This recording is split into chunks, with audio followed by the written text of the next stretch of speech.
Let me ask you something. How many times have you thought about packing up and leaving the US? And not because it's just trending, it's because you are exhausted. You're exhausted of the grind, the stress, the feeling like you just surviving and not living.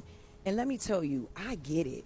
Everywhere you look, people are talking about the burnout, the inflation, the unaffordable health care, and this constant hustle culture that makes you feel like you can never catch up.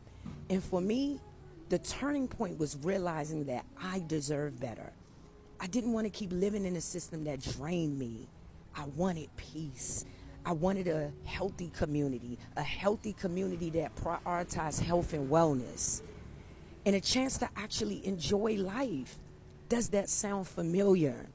So, you know what? I had to say my goodbyes. I had to. I wanted to choose me and choose my health. So I know making this decision isn't easy. And for me, I kept saying, but what if I fail? What if I don't fit in that culture? But then for a second, I said, but what if this is the leap that I need to thrive? So I downsized, I saved, I made sure that my online income was coming in steady, and I mapped out a exit plan, and I got out of my way. So if this sounds like something you need living abroad, and you want that peace, you need to join my Move Abroad Zoom class next week. It is going down. We're going over everything you need to start this process so that you can enjoy a healthy living. You can finally find peace. You can actually eat fresh food, farm to table, right? I want that for you just as I wanted it for me. And now I'm here to share the. So, something major is coming, and people are getting ready. People are preparing. How much are you ready for this thing? Across America, something feels different. You can sense it in the air, in the silence before the storm. People are preparing not just for storm, you can see, but for something deeper. Something that could change everything. The economy is shaking, faith is tested, and in the shadow, something major is coming. You can see the sign everywhere, empty shelves creeping back in the store, price that never stop rising, strike, protest, layoffs all over America. Even the powerful are whispering something is right, something is not right to everyone. Might be right to some people who have money, those people who are maybe frauds, who are depending on politics, who depend on bribing are suffering now. Today, somebody can't fuel their car the way they used to fuel it. Today, somebody can't have a 3-day meal the way they used to eat. Today, someone can't go for a vacation the way they used to go. Shops are closing, malls are closing, so there's nowhere to go and maybe have fun, chill out, just go have some good time. Besides, there's no money for going out to have some fun. So something big is coming, something big that is scary is coming. One of the biggest black lounges in Vegas closed down last week, and I got the tea.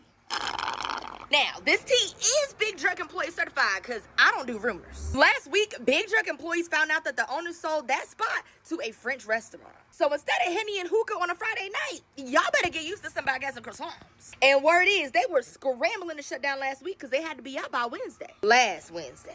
We need some answers because why would they do that? And the sad part is that this is no surprise because black lounges in Vegas get shut down left and right all the freaking time. So it's like another day in the neighborhood. Let me know in the comments, what are your thoughts on Big Jerk closing down? And are you checking out this new French restaurant? From the Washington to Wall Street, they are preparing quietly. But regular people, they feel it in the heart. They are stocking up, paying off debts, moving back to family home. People are being choosing to shift and move to other world because they don't want to stay in America anymore. They don't see the value of you being an American anymore, because if the country can't respect you, then who are you to stay there? It's not fear. It's just an instinct that it's in them. Before it's too late, you pack your things and leave. Prepare yourself, Americans. Americans are leaving America, and it is not for vacation. It's for survival. A growing wave of Americans are packing up, terrified by Trump's dictatorship, Republican fascism, and Democrats' capitulation. Interracial couples, LGBT plus individuals, people of color, and intelligent people in general are seeing their rights replaced with restrictions. In Ireland, U.S. passport applications hit their highest level in a decade, up 60% in just 2 months. France is seeing long-term stay visas for Americans up 20%. Portugal, Spain, UK, relocation companies can barely keep up with demand.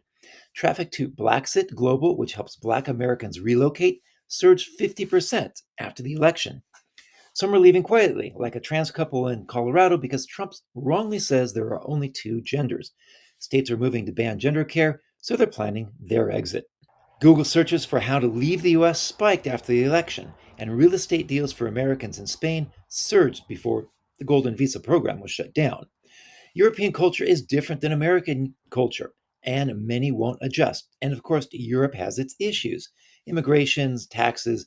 Putin expected to take Moldova and then Romania with his eyes on the rest of Europe for the new Russian Empire. Across the globe, the world is turning fast. Nations are realigning. Currencies are trembling. War threats rise and fall like waves.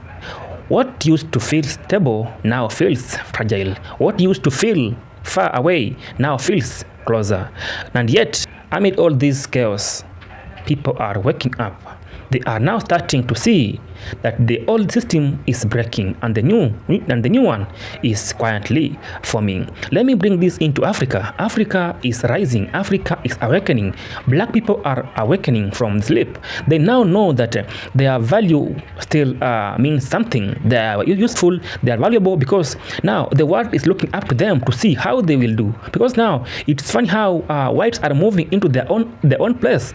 They are even making their own place difficult for them to maybe to access or to live in or to afford. So it's fun that the world is awakening and something big is coming. So what is this big thing? What's making them feel like there is something coming, there's something changing in the industry around America? America is changing after it collapsing. Now, who is now coming out of nowhere and to wake up and help the needy? Remember, back in the days, they used to see Africa or other part of the world as people who are in need. Wanted to help everything, a poor country, continent.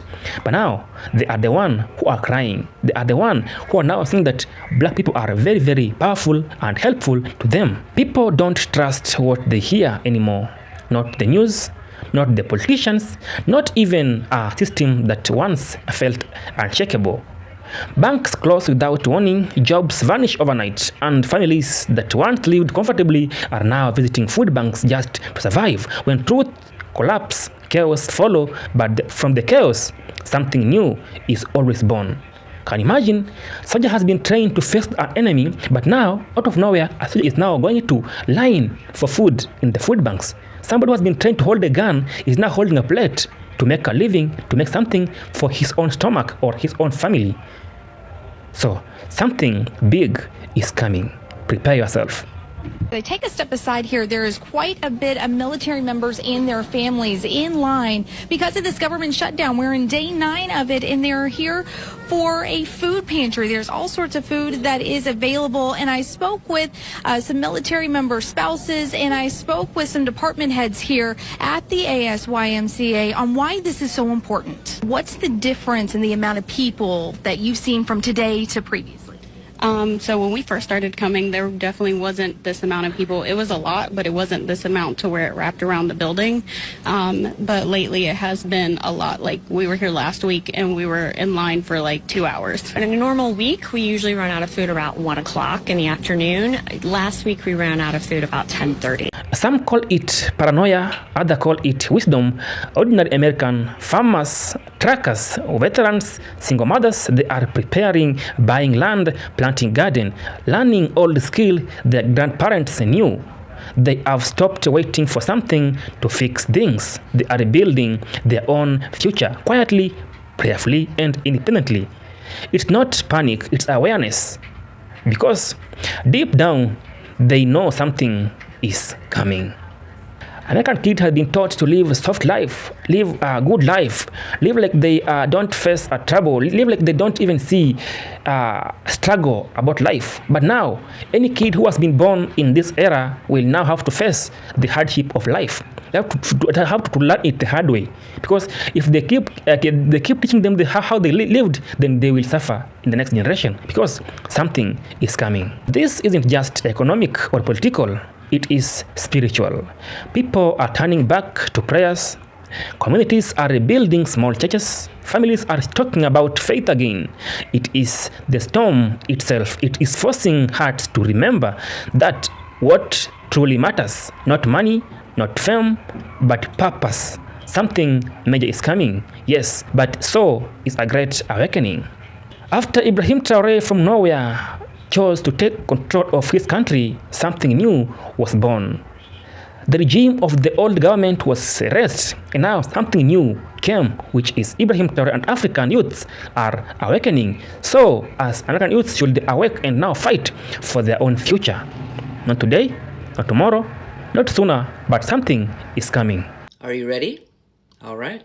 I'm sure that we have all experienced someone telling us when we talk about how bad it is here in America to go and see what the standard of living is in China. Well, we took your advice. And I can guarantee this was not the outcome they were expecting. Did you know in China that 95% of their population own their homes? Did you know in China that they have almost completely eradicated homelessness? It is 0.18% if you want to be exact. Did you know in China that there are no credit checks or credit scores? Did you know in China that law school is under $800 a year? Did you know that the people in China thought it was made up that the children here in the United States, well, the ones that can afford it, need to purchase a bulletproof book bag? Did you know that the people in China think that it's so wild that us Americans feel like we are truly free because we have the right to have opinions, but we don't have the right to make any choices? Do you know that TikTok is banned in China? And if you let our government explain it, it's because China's a communist country and they want to control what you see and what you say. So America is following the footsteps of a communist country? But it's not against our First Amendment rights taking it away.